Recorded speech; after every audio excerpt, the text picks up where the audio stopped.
At dinner, everything seemed normal at first. We were at my in-laws' house, sitting around the table, enjoying the meal. Everyone was talking, laughing, and I thought it was just another family gathering. But then my wife's sister, who never really liked me, suddenly looked straight at me and said, she could have done so much better than him. The whole table went quiet. My wife tried to laugh it off, but the words hit me hard. I didn't say anything, just kept eating, but inside I was boiling. The night went on, but I couldn't shake off that comment. When we got home, I asked my wife why her sister would say something like that. She brushed it off, saying her sister was just jealous and bitter. But her reaction seemed too defensive, too nervous. That planted a seed of doubt in my mind. Something wasn't right, and I could feel it. Over the next few days, I started paying closer attention. My wife had been more distant lately, spending extra time on her phone, going out with friends more often, and getting dressed up for reasons that didn't make sense. Every time I asked her about it, she'd snap at me or accuse me of being controlling. I started wondering if her sister's comment was more than just a cruel joke. One evening, she left her phone on the couch while she went to take a shower. My gut told me to check it, though I'd never done that before. My hands were shaking as I opened her messages. What I found made my chest tighten. There were texts with another man, flirty, romantic, and far too intimate to be anything innocent. My heart dropped. She wasn't just being distant, she was cheating. I sat there staring at the screen until she came back into the room. When she saw me holding her phone, her face went pale. She tried to snatch it from me, but it was too late. I asked her straight out if she was cheating. At first, she denied it, saying it was just harmless fun. But the evidence was clear. Eventually, she admitted to seeing someone else for months. The most painful part was her explanation.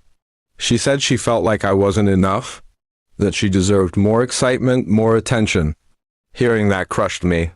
I had been working long hours to provide for us, planning a future, and she was sneaking around behind my back. I felt like my whole marriage had been a lie. The next family dinner came around just a week later. I decided to go, but this time I wasn't going to stay quiet. When we were all seated, her sister smirked at me like she had won some game. That's when I spoke up. I told everyone at the table that my wife had been cheating, and that maybe her sister was right, she could do better, if better meant betraying her husband. The room fell silent, and my wife's face burned red with shame.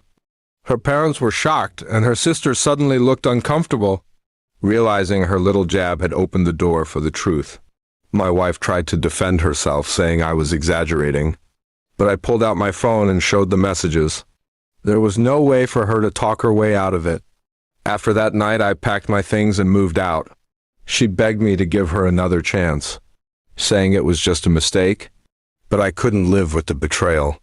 Trust, once broken, doesn't come back easily. The love I had for her had been replaced with anger and disappointment. Her sister later reached out to me, apologizing for what she said at dinner. She admitted she had known about the affair and thought her comment might push the truth out. In a twisted way, her cruel words had actually saved me from wasting more years with someone who didn't value me. In the weeks that followed, I focused on myself. The pain was still there, but slowly I started feeling stronger. I realized I had given my wife everything and she threw it away. That wasn't my fault, it was hers. Cheating says more about the cheater than the person being betrayed. Divorce papers came quickly after that. I didn't want revenge, I just wanted peace. She could go chase her better, but I knew I deserved loyalty and respect. I walked away with my head held high, leaving her to face the mess she created. Looking back now, I'm grateful for that dinner. What felt like the most humiliating night of my life ended up being the turning point. The truth came out, and though it hurt, it freed me. Sometimes the harshest words are the ones that set you free.